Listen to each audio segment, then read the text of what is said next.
मागं झालं ही गोष्ट खरी आहे। त्यावेळेस निवडणुकीचा काळ होता।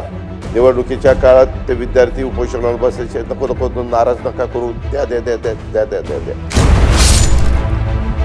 असे काही विषय निवडले गेलेले। त्या मुलांना द्यायचं, काही काही ठिकाणी एकाच परिवारातले 42-45 हजार रुपये मिळतात म्हणल्यानंतर 5-5 लोक PhD करायला लागलेत एका फॅमिलीतले।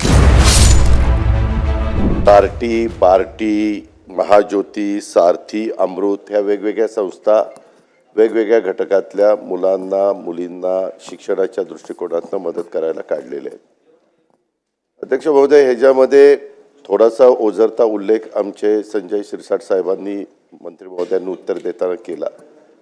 मी तुम्हाला काही विषय अध्यक्ष महोदय दाखवतो। असे काही विषय निवडले गेलेले आहेत, कुठल्या मुलांना द्यायचं, काही काही ठिकाणी एकाच परिवारातले 42-45 हजार रुपये मिळतात म्हणल्यानंतर 5-5 लोक PhD करायला लागलेत एका फॅमिलीतले। आणि मी मधीच माहिती घेतली तर ह्या ठराविक विद्यार्थ्यांच्या करता कित्येकशे कोटी रुपये जात आहेत आणि 4 लाख विद्यार्थ्यांच्या करता म्हणजे ह्यांच्या करताच रक्कम इतकी मोठी जाते आणि बाकीच्यांच्या करता अतिशय म्हणजे 50% पेक्षा जास्त रक्कम इकडे जायला लागल्यात आणि विद्यार्थ्यांची संख्या कमी आहे। आता त्याच्यामध्ये कॅबिनेटमध्ये याच्याबद्दलची खूप साधक-बाधक चर्चा झाली।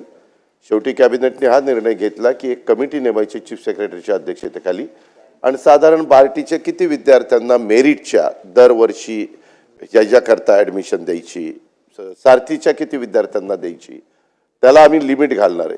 आणि ते पण मेरिटच्या विद्यार्थ्यांना मगाशी मंत्री महोदयांनी सांगितलं त्याचे विषय काय आहेत, ते विषय खरोखरीच त्यांनी डॉक्टरेट मिळवल्यानंतर त्याचा उपयोग उद्याच्याला त्यांच्या पुढच्या एकंदरीत कामकाजाला होणार आहे का नाही, या सगळ्या गोष्टी थोड्याशा तपासून बघितल्या जात आहेत।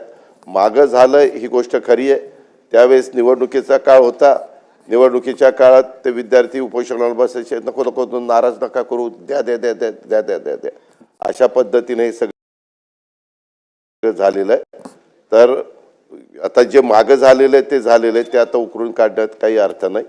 त्याच्याबद्दल आत्ताच्याही पुरवणी मागण्या काल विनियोजन बिल जे मंजूर करण्यात आलं त्याच्यात पण काही तरतूद करण्यात आलेली आहे आणि त्याच्यातनं काही निधी निश्चितपणे ह्या सगळ्या संस्थांच्या करता देता येईल। पण मी सभागृहाला सांगू इच्छितो, सभागृहाच्या मार्फत सर्वांनाच सांगू इच्छितो, राज्याला पण, की त्याच्यामध्ये लिमिट ठरवलं जाणार, लक्ष्यांक ठरवलं जाणार आहे की बाबा किती विद्यार्थ्यांना द्यायचं। जसं परदेशात जाताना आपण 75 विद्यार्थी ह्या घटकातले आपल्याला मेरिटचे पाठवायचे, तसं ह्याच्यात पण आपण मेरिट लावतोय। आणि राऊतसाहेब, तुम्ही आपण एकत्र काम केलेलं आहे, त्याच्यावर तुम्हालाही माहिती आहे मी कधी कुठल्याही घटकावर अन्याय होईल अशा प्रकारची कुठलीही गोष्ट करत नाही। नेहमी समाजातल्या वंचित वर्गाला, ज्यांचे ऐपत नाही आई वडिलांची पण त्यांनी ते मेरिटमध्ये आहेत आणि त्यांना सरकार म्हणून आपण मदत केली पाहिजे आणि त्यांचे विषय चांगले आहेत, अशांना मदत करायला महायुतीचं सरकार हे प्राधान्य देतं आणि नेहमीच मदत करतं, पुढेही देत राहील।